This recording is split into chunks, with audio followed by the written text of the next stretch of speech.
안녕하세요. 소아청소년과 전문의 하정훈입니다.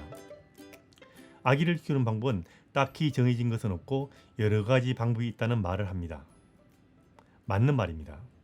세상의 모든 부모들이 아기를 똑같이 키우지는 않습니다. 하지만 자잘한 세부 사항은 다를지 몰라도 큰 그림을 보면 육아는 일정한 틀을 가지고 있습니다. 그 틀 중에 하나가 바로 문화적 육아라는 틀이고, 또 다른 틀 하나는 자동 모드 육아라는 겁니다.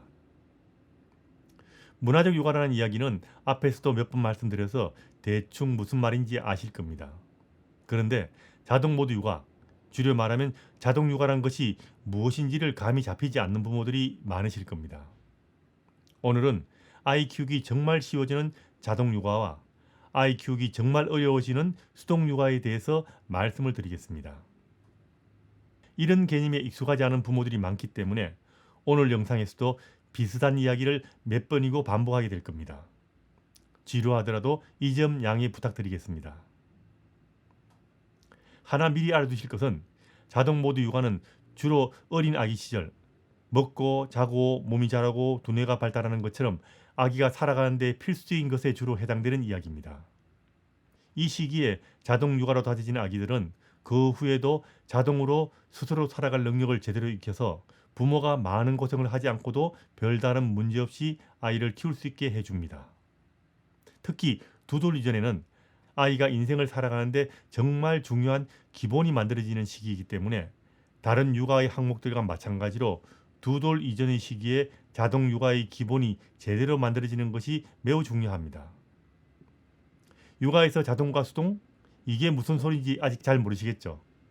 간단히 말해서 자동 육아는 부모가 특별한 거 하지 않아도 저절로 되는 육아가 자동이고요. 수동 육아는 매번 하나하나 모든 것을 부모가 다 조절해야 되는 육아라는 이야기입니다. 아기 키우는 것을 보고 자라지 못한 우리의 부모들은 이것도 이해하기 힘든 이야기입니다. 이해하기 쉽게 제가 다른 예를 하나 들어드리겠습니다. 사진 흔히 찍죠, 요즘에. 카메라 자동으로 놓고 찍으면 어떻습니까? 아무리 비싸고 복잡한 카메라라도 자동으로 놓고 찍으면 정말 쉽게 사진을 찍을 수 있고요. 특별한 상황이 아니라면 대충 사진이 잘 나옵니다. 그런데 카메라를 수동으로 놓고 사진을 찍으면 어떨까요? 수동으로 놓고 조리개 하나 조절하면 어떻게 될까요? 여러분들이 카메라에 대해서 그리고 사진에 대해서 제대로 모르는 상태에서 다이얼 하나를 조절했는데 다른 것들을 조절할 수 없다? 그러면 사진은 엉망으로 나오기 쉽겠죠. 그리고 사진 전문가가 아니라면 수동으로 사진 한 장을 제대로 찍으려면 엄청난 노력과 시간을 투자해도 힘들 수 있습니다. 설상가상으로 초점까지 수동으로 바꾸면 이제는 사진 찍는 것도 귀찮아질 겁니다. 자동으로 놓고 찍으면 정말 편하고 사진 찍는 것을 즐기기 쉬운데 사진 찍는 것도 잘 모르면서 조금 공부해가지고 폼나게 수동으로 사진을 찍으려 하면 사진 찍기도 어렵고 사진도 엉망이 되기가 쉽다는 이야기입니다. 이제 수동과 자동에 대해서 조금 느낌이 오시나요? 아직도 잘 모르실 겁니다, 아마. 그래서 다시 아이 키우는 이야기를 해보겠습니다. 아이 키우는 것도 자동 육아가 있고 수동 육아가 있습니다. 이건 특히 두 돌이 된 아기를 키우는 육아에서 매우 중요한 이야기입니다. 물론 두 돌 이외에도 중요한데 특히 두 돌 이전이 훨씬 더 중요하다는 말입니다. 두 돌 이전의 시기에 자동 육아의 틀이 잡히면 그 후에도 자동 모드 육아는 저절로 됩니다. 두 돌 이전의 아기는 살아가는 데 필수적인 먹는 것과 자는 것과 성장과 발달과 울음 달래는 것 등 살아남는 데 필수인 것들을 스스로 조절할 능력을 타고납니다. 기질의 차이는 있지만 아주 특별한 아이가 아니라면 대부분 아기들은 스스로 조절할 능력을 타고난다는 겁니다. 그리고 부모 역시 아주 둔감하지만 않다면 육아에 대해서 열심히 공부하지 않아도 그리고 특별히 내 아기를 분석하려고 노력하지 않아도 내 아기에게 맞는 것을 그리고 필요한 것을 제대로 줄 수가 있습니다. 이렇게 아기가 스스로 자신을 조절하고 부모도 특별한 노력을 하지 않아도 아기에게 필요한 것을 채워줄 수 있는 것, 이런 것을 자동 육아라고 합니다. 이렇게 아이를 키울 수 있다면 참 쉬울 겁니다. 좀 더 알기 쉽게 다시 이야기해 보겠습니다. 자, 이제 귀여운 아기가 태어났습니다. 아기가 태어날 때 원래 자동 모드로 맞추어져 태어납니다. 조물주가 사람뿐 아니라 모든 동물들을 미리 그렇게 세팅해 놨습니다. 동물의 왕국에서 새끼가 태어나면 새끼 스스로 엄마 젖을 찾아서 먹고 어미도 새끼에게 당연히 젖을 물립니다. 새도 날지 못하는 새끼에게 나는 것을 부모가 특별히 가르치지 않아도 스스로 날게 됩니다. 이런 것들은 어미가 특별히 가르치지 않아도 다 저절로 되게 되어 있다는 말입니다. 동물은 그렇다 치고 우리 아기들 이야기를 한번 해보겠습니다. 아기들 먹는 것을 한번 예로 들어보겠습니다. 아기가 태어나면 먹습니다. 아기는 누가 가르치지 않아도 배고프면 배고픔 표시를 하고 엄마 품 안에 있으면 엄마 젖 찾아서 먹고 충분히 먹으면 그만 먹습니다. 몇 시간 간격으로 얼마를 먹일까 고민할 필요가 없이 아기는 자기가 배고플 때 먹고 충분히 먹으면 그만 먹습니다. 아기가 먹는 것에 대해서 부모가 시간이나 양을 조절할 필요 없이 아기는 자신이 먹는 것을 조절할 능력을 타고납니다. 이것을 타고난 본능이라고 말하기도 합니다. 그리고 배고픈 아기를 보면 부모는 저절로 배고픈 것을 알고 먹이게 됩니다. 부모 역시 이런 능력을 타고난다는 말입니다. 아기만 살기 위한 본능이 있는 것이 아니고 엄마 역시 아기를 키울 수 있는 본능을 타고납니다. 그래서 부모가 아기의 영양에 대해서 열심히 공부하지 않아도 아기들은 자기 성장과 발달에 필요한 것을 충분히 먹고 너무 많이 먹은 경우는 자기가 알아서 먹는 양을 줄여갑니다. 이렇게 키운다면 아이 키우기 정말 쉬워질 겁니다. 그런데 현실은 그렇지 않는 경우가 많습니다. 우리나라에서는 자동육아가 아닌 수동육아로 키우는 부모들도 많습니다. 일례로 먹는 것을 다시 말해보겠습니다. 아기가 태어나면 많은 부모들은 몇 시간 간격으로 얼마를 먹일까 고민합니다. 몇 시간마다 얼마씩 먹이라고 아주 친절하게 가르쳐주는 육아책도 있는 것이 우리의 현실입니다. 그럼 어떻게 될까요? 결론부터 말씀드리면 신생아에게 이렇게 먹는 시간과 양을 정해서 먹이면 따라하기는 참 쉽습니다. 하지만 얼마 지나지 않아서 제대로 아이 키우는 것이 정말 힘들어집니다. 갓 태어난 신생아의 경우도 하루 필요한 에너지 양은 아기들마다 몸무게마다 천차만별로 다릅니다. 그런데도 단순하게 몇 시간마다 얼마씩 먹이라고 말할 수 있을까요? 일단 먹이는 시간 간격이나 한 번에 먹는 양을 정하는 순간부터 모든 것을 부모가 일일이 다 조절해야 하는 사태가 생길 수 있습니다. 만일 몸무게가 지나치게 빨리 늘어나는 경우는 몸무게도 매번 확인해서 어떻게 자라는가를 확인하고 거기에 따라서 먹는 양을 일일이 다시 조절해야 하고 시간 간격도 아기의 상태와 수면 시간에 따라서 조절을 해야 합니다.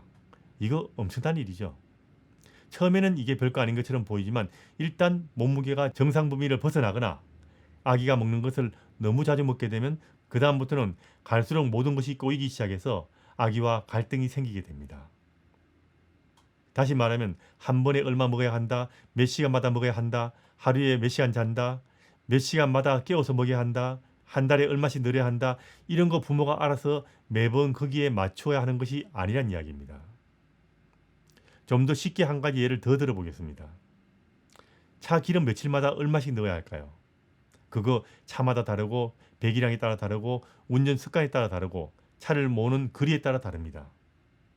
그걸 계산해서 넣는 양과 간격을 미리 정하는 것은 정말 황당한 일이 될 겁니다. 차 기름 어떻게 넣어요? 그런 고민할 필요 없이 기름 떨어지면 넣으면 됩니다. 아기 먹는 것도 마찬가지입니다. 아이가 먹고 싶어 하면 먹이면 됩니다. 정말 간단하죠. 그래서 부모가 일상으로 돌아가고 가정의 스케줄과 규칙을 아이가 따르게 되면 먹는 간격과 시간 등등이 저절로 맞추어진다는 이야기입니다. 자동육아는 저절로 되는 육아이고 수동육아는 일일이 부모가 머리를 싸매서 고민해야 되는 육아입니다. 다시 말하면 여기서 말하는 자동육아가 정상육아이고 이게 우리 전통육아이고 모든 나라의 육아 전문가들이 권장하고 있는 육아법입니다. 자, 그런데 여러분들이 자동육아를 할 수 있을까요? 물론 누구나 가능합니다. 단 자동육아는 신생아가 태어날 때부터 해야 아주 쉽게 할 수 있습니다. 첫 한 달이 제일 중요하다는 이야기입니다. 첫 단추가 제대로 끼워지면 그 다음 단추는 저절로 순서가 맞는데 첫 단추가 잘못 끼워지면 그 다음부터는 줄줄이 잘못 끼워지게 되는 것과 마찬가지로 자동육아는 처음부터 자동육아로 해야 쉽게 됩니다. 처음부터 자동육아를 하려면 처음부터 아기의 자연 리듬에 맞추어 키우면 됩니다. 출산 후 산부인과와 산후조리원에서 엄마와 아기가 24시간 모자 동치를 하면서 엄마 품에서 아기가 배고프면 바로 먹이고 졸리면 바로 재우면 됩니다. 그럼 그게 그거 아닌가요? 라고 생각하는 부모도 있을 겁니다. 하지만 그게 아니랍니다. 큰 아이들과는 달리 신생아는 일정한 시간 간격으로 먹고 자는 것이 아니고 몰아서 먹고 몰아서 자는 생체 리듬을 가지고 있습니다. 출생 초기에는 일정한 시간 간격으로 일정한 양을 먹는 것이 아니기 때문에 시간과 양을 부모가 일방적으로 정해버리면 아기는 자기가 가지고 태어난 자기 조절 능력을 잃어버리게 될 수 있습니다. 이때부터는 자동이 아닌 수동 모드로 바뀌게 되어서 일일이 부모가 모든 것을 다 알아서 해결해야 하기 때문에 아이 키우기가 정말 어려워질 수 있다는 이야기입니다. 그래서 신생아 육아에서 수유할 때 가장 중요하게 강조하는 것은 온 타임이 아닌 온 디맨드로 먹이라고 말하는 겁니다. 이것은 쉽게 이야기하면 시간 맞춰서 먹이지 말고 아기가 먹고 싶어 할 때 먹이라는 말입니다. 이렇게 하는 것이 자동 모드라는 이야기입니다. 실제적인 이야기를 좀 더 자세하게 이야기해 보면 요즘 우리나라에서는 다른 나라 부모들과 달리 많은 엄마들이 아기 출산 후 산부인과를 거쳐서 산후조리원을 가게 되는데 이때 2, 3주일 동안 엄마가 24시간 모정실하고 엄마 품에서 아기가 배고파하면 울기 전에 바로 먹이고 한 번에 충분히 먹는 습관을 들이면서 자동 모드로 키울 수 있으면 그 다음부터가 쉬워진다는 이야기입니다.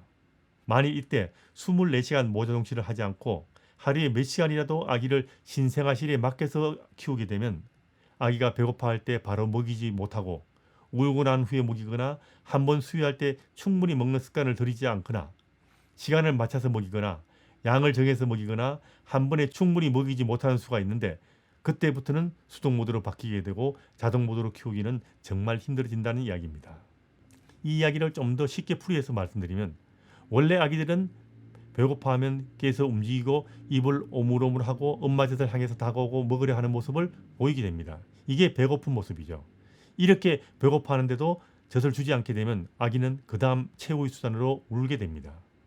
만일 배고파하는 모습을 보여도 먹는 것을 주지 않고 울 때 먹을 것을 주면 며칠만 지나도 그 다음부터는 배고픈 표시를 하기보다 바로 울게 됩니다. 그럼 바로 주니까. 이렇게 되면 산후조리원을 퇴소한 후에 집에 와서 엄마가 아기를 볼 때 아기 배고픈 것을 제대로 알 수 없는 일이 생기게 됩니다. 그럼 자동육아 이거 하려면 무엇을 해야 하나 하고 생각하시는 부모도 있습니다. 이것은 무엇을 해야 하나 고민할 필요 없이 저절로 되는 겁니다. 다만 신생아 초기부터 아기가 24시간 엄마 품에 있으면서 아기의 필요에 따라서 부모가 적절하게 반응하면서 아기가 스스로 할 기회를 주게 되면 저절로 되는 겁니다. 일단 신생아 시기에 먹는 것이 자동 모드가 되면 다른 것들도 자동 모드가 저절로 됩니다.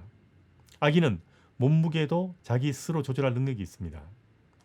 좀 많이 먹어 몸무게가 많이 나가게 되면 갑자기 한동안 먹는 양을 줄여서 몸무게 증가가 둔하게 됩니다.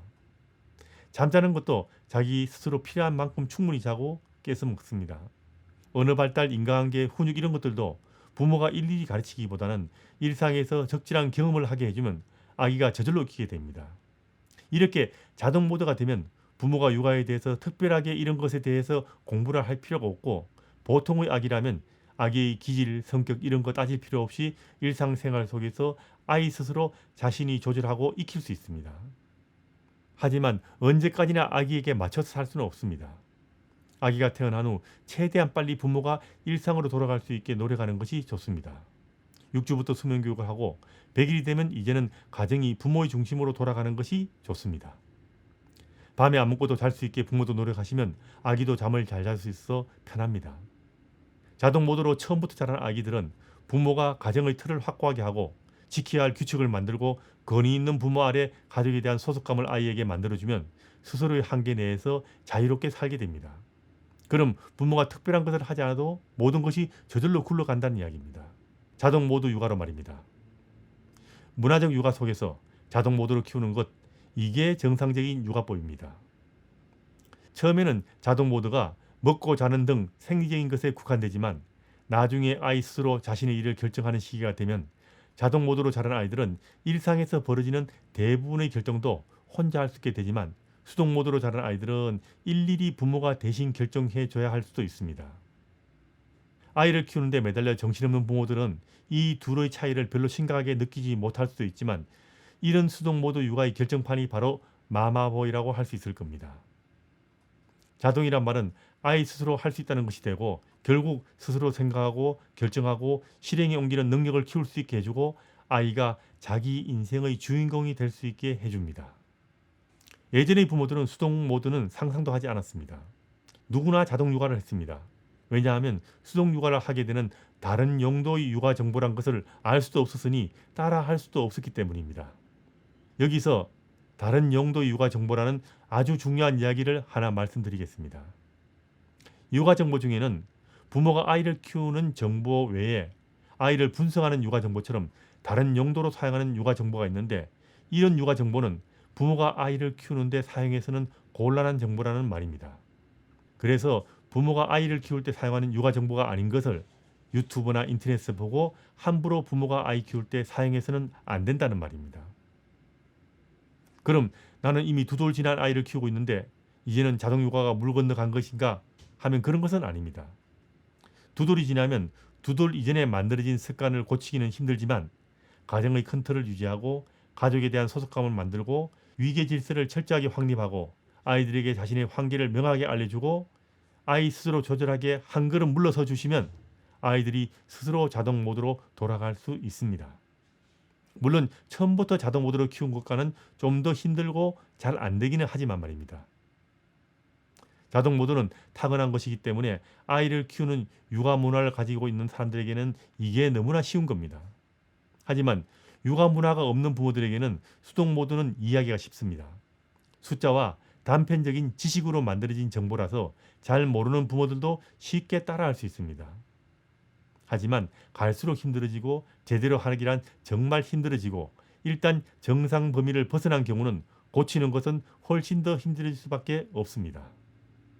자동 육아와 수동 육아 어느 것을 택할 것인가는 부모가 선택할 몫이지만 아이를 쉽고 즐겁고 재미있게 키우기 위해서는 문화적 육아와 일상의 육아와 자동 육아가 훨씬 더 좋다는 것은 꼭 알아두시기 부탁드리겠습니다.